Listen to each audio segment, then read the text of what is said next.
In just under 2 weeks, the Ithaca College Bombers and the SUNY Colton Red Dragons will face off for the 63rd time in their school's history, as thousands of alumni, fans, and supporters join together to witness a rivalry that is rooted in history. But this year, their stage is Yankee Stadium.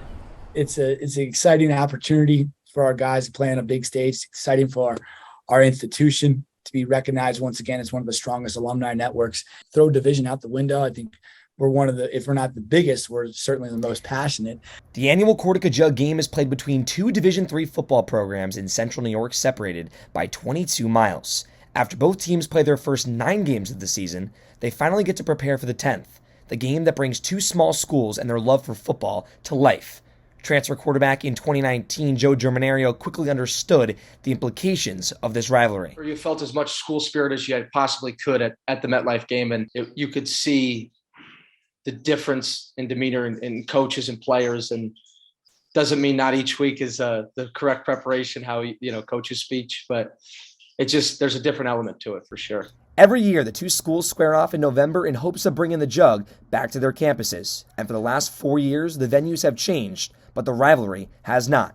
Typically, the game is played in Ithaca or Cortland, but in 2019, IC alum Mark Hudak worked to secure MetLife Stadium as the stage for the game. And now, in 2022, Yankee Stadium. It's the best small college football rivalry in America, and it needs to be played on the Ithaca campus, and it needs to be played at Cortland regularly. I do think, though, it does belong. I think, let's say maybe every 4th year, I think it makes sense to bring it downstate, because it just gives people an opportunity. It gives the athletes a unique opportunity, the coaches, and all the people associated with the game. In 2019, the game broke the Division III attendance record with 45,161 people in attendance. Everyone knew the game was big, but it wasn't until this day that it was dubbed the biggest little game in the nation, and everyone could feel it. When I was there in the second quarter, it really hit me when everyone really poured in and filled in the stadium. I was like, there's a lot of people here. And I knew there was going to be, but it's still a D3 game. You don't know how many people are going to show up. And it's that one time that, everyone gets to feel like they're at a big school. It's great to have passion in life about anything. And this is something that people have tremendous passion for. And it's going to be a lot of fun going down to the Bronx and playing this game in Yankee Stadium. The Cortica Jug is up for grabs on November 12th. And as the traveling trophy sits and waits for its next victor, both schools gear up to show their pride and passion for the game. The winner is uncertain, but the stage is finally set. Reporting from Yankee Stadium in the Bronx, I'm Cam Manna. Volpe checks out of the game, Polche back in, and Dubin into the game as well. Brady Lynch will check out.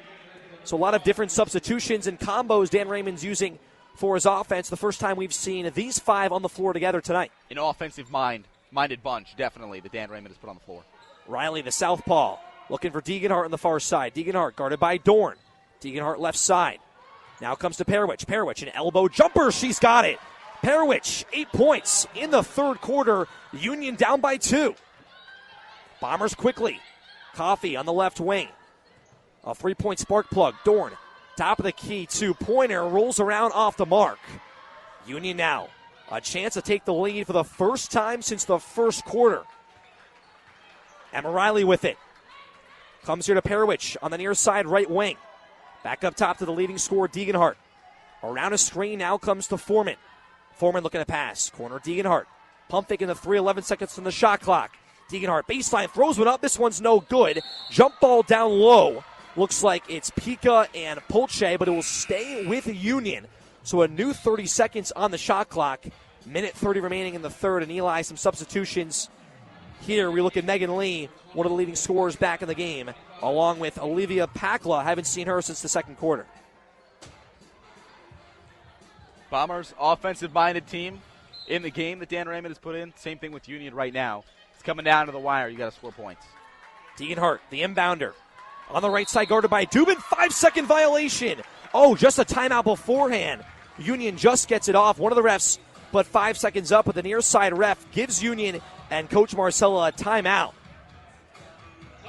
Huge by Marcella, the second-year head coach, who led Union to a very good team, 13-13 record, and finishing with a positive winning percentage in the Liberty League. They were 3-9 at the beginning of the season last year. To start the season, Union was coming back to 13-13, coming in 4th in the Liberty League, getting their first win in the Liberty League last year since 2009. Marcella, her second year as head coach, heads up play right there, calling that timeout. And the last time Union was in this gym, first round of the Liberty League tournament, Bombers took them down to advance to the championship.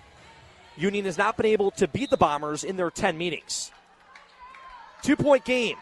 Union looking for the tie or the lead. Pass down low, the floater is good. Pakla checks in, tied at 37. Polche and the Bombers looking to respond. Coffee driving right side. Finger roll is good. Bombers answer back in front with 1:15 left in the third. And many people expected kind of a blowout type game with Albertelli, Volpe, and Dorn all in the lineup together. But Union not making this easy on Ithaca. Here's Riley on the near side. Comes to Foreman up top. Handoff to Pakla. Pakla driving left. No travel call. The crowd wanted it. Airballs it. But down low is Lee. She resets. Goes Deeganhart. Deeganhart driving right. Wants Lee once again. 11-foot floater is good. Back and forth are these teams tied at 39. Union not going away. Polche calling out a play here, and Dan Raymond, the frustration on the Bombers bench. Coffee, top of the key three. She wants it. She's brewing. Cameron Coffee for three. 42-39. It's a seesaw kind of battle. Bombers back in front. 14 points on the day for Coffee, including 4 from 3. The bucket master for the Bombers today. One shot here is what Union wants. 10 seconds on the clock. It's Riley. Hands off to Megan Lee. Lee going left side. Now 6. Spinning back right. Lee trying to drive. Has nowhere to go. Throws one up. Can't bank it in. And 0 on the clock. And that will end the third quarter. Welcome back to Big Red Faceoff. I'm your host, Cam Manna, and we thank you for joining us for the final time tonight. With the men's season coming to a close, we bring you our 3 stars from their 2023 campaign. And we start with our 3rd star, the standout defenseman, Sam Malinsky. The senior was a reliable name for the Big Red this season, appearing in all 34 games, along with leading Cornell all over the ice. Malinsky tallied 8 goals and 18 assists on the offensive side, but what makes his season so special is how he was relied even more on defense. Malinsky tallied 38 blocks and held a plus-minus of 10 for most of the year. Number 24 was a unique skater this season and was so valued because of how much he brought to the table all over the ice. He was truly a Swiss Army knife for the Big Red. He is our number 3 star. Now moving to our 2nd star, we add the Swedish native Gabriel Sagar to our list. The junior forward was the most important piece to Cornell's offense this season and was also their best skater. Sagar led the team in points with 30 and assists with 23, along with notching 7 goals to his stat sheet. Above it all, though, Sagar was consistent, never missing a game, along with not going more than 2 games without an assist all season. Cornell does not get to the regional final without Sagar leading the charge on offense, and Coach Schaefer's got to be happy knowing number 16 will be back in a Cornell uniform next season. He's our number 2 star. And finally, for our number 1 star, we highlight the man who stopped other teams from scoring. That's Ian Shane. The Big Red had a gem in goal this season, and that was not something they had to begin the season. To begin, the sophomore was at times in and out of the starting role, but as the season progressed, so did Shane. He turned into a true anchor and a trustworthy addition to the roster. Shane finished the season allowing under 2 goals per game and making 33 appearances in net. That's not all, though. Number 30 proved this year that he loved the spotlight and seemed to always play the best on the biggest stages. In the ECAC tournament, Shane notched 56 saves in 3 games and brought a 23-save shutout into the overtime period in the semifinal. Then in the big dance, Shane produced a shutout in goal versus the defending champions, making marvelous saves all game.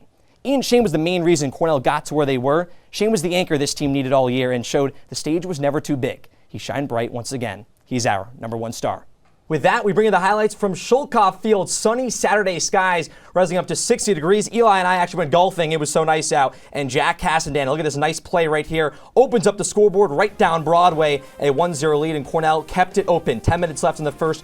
4-0 lead. Aiden Blake snipes one and makes it 5-0, 7th of the season. But 3 minutes later, the Big Green stopped the bleeding. Brandon Vantorella, look at this move right here. The nifty spin to the right side, the snipe and the score, and Quinn Moore followed that up for the 2nd goal of the quarter for Dartmouth. 10-2 after 1, his 16th of the year. But now to the 2nd, Dartmouth down by 11, and they would go to Henry Bonney to stop the bleeding. a 10-goal game now with this laser right here falling to the turf, but defense would come alive, so we skip to the third, same score, and say Tommy Rogan's name again with a goal, 9th of the season, but minutes later, Cornell wants back in on the fun. Dartmouth cuts the lead to 9, Hugh Keller right back to 10, his 11th goal of the season, but now 5 minutes later, Big Green still in hope of some magic fairy dust, and Colin McGill, the length of the turf, his 22nd goal of the campaign, but the story was Cornell not being stopped. Late third, Billy Coyle notching his 20th of the year, a big mark for him right here, falling to the turf. And we got to highlight CJ Kirst, the leader of Cornell men's lacrosse. That's a sniper, 38th goal of the season, and give him 39 right here with some mustard behind this one. Right into the top left-hand corner, and some icing on the cake. 7:16 remaining. Cornell leading by 11, and J.J. Lombardi does it himself right here. The spins, the bounce, the score, his 5th goal of the season, and Cornell wins this one 22-11 and sends the Big Red faithful home with maybe a trip to Cornell Dairy. It's Jake Meeker, 8-9-1 for the Oilers. Brinkman back in the bump. First pitch, back in the zone. Starting once again right where you left off with a strike, 0-1. Meeker 0 for 2, a strikeout and a ground out. Got at bats in the 4th and 2nd inning. Here's the 0-1, show his bunt, puts it third base side and foul. So we'll jog back to the batter's box, and Brinkman looking for his 7th punch out here, an 0-2 count. Brinkman so far on the season has been special for this squad. Appeared in game number 1 of the playoffs in the Eastern Division Championship Series, went 6 innings, 4 strikeouts, no earned against the Spartans. His 0-2 pitch, outside corner, just going to miss on the fastball, 1-2. Meeker digs back in here, catching tonight for the Oilers. Off-speed grounded first base side and foul, 1-2.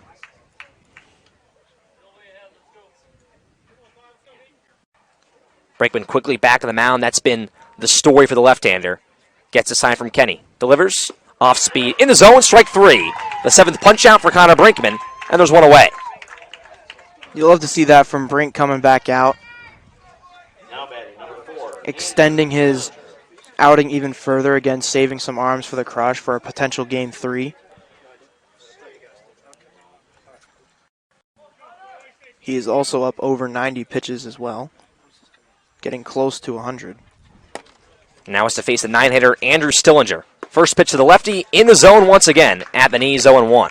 Stillinger walked back in the 2nd, had a line out to left back in the 5th. Had 3 hits last night in game number 1 and was the player of the night. Brinkman's 0-1. This one low on the changeup, 1-1 count. 3-3 game here from Gutch's Field, the top of the 7th inning. 4 hits for Olean on those 3 runs. Brinkman back to the plate, the 1-1, fastball outside corner, missing just by an inch. Good frame by Kenny, 2 balls, 1 strike. Oilers with that 5-3 win in last night's game as the 2-1 comes in, popped up toward shallow center field. Mims coming in, settling under it, and makes the catch for the 2nd out of the inning. In that game, Olean winning 5-3. They had 2 more hits. Both teams had 2 errors, but it was those 2 hits that changed the game. They just had more opportunities and took advantage of them and put guys in scoring position more often than the Crush. Back to the top of the order here, it's Cole Sebastian. First pitch to the righty, back in the zone once again. Connor Brinkman almost sounded like a broken record on an 0-0 pitch. 0-1 count here to Sebastian, who's 0 for 2, walked back in the 5th. Brinkman back to the plate, the 0-1 grounded third base side. A scorcher down the line for a base hit. Sebastian rounds first base, he's taking the turn. He's going to head to 2nd. The throw in from Marriott is not going to be in time, and a 2-out double in the first hit of the afternoon for Cole Sebastian.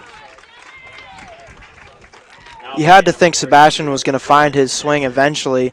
Had an 0 for yesterday with a walk and an RBI at the same time, which is a rarity in baseball. Went 0 for 2 to start today, had another walk, and finally find some green turf out there to get himself on base with a hit, his first of this series.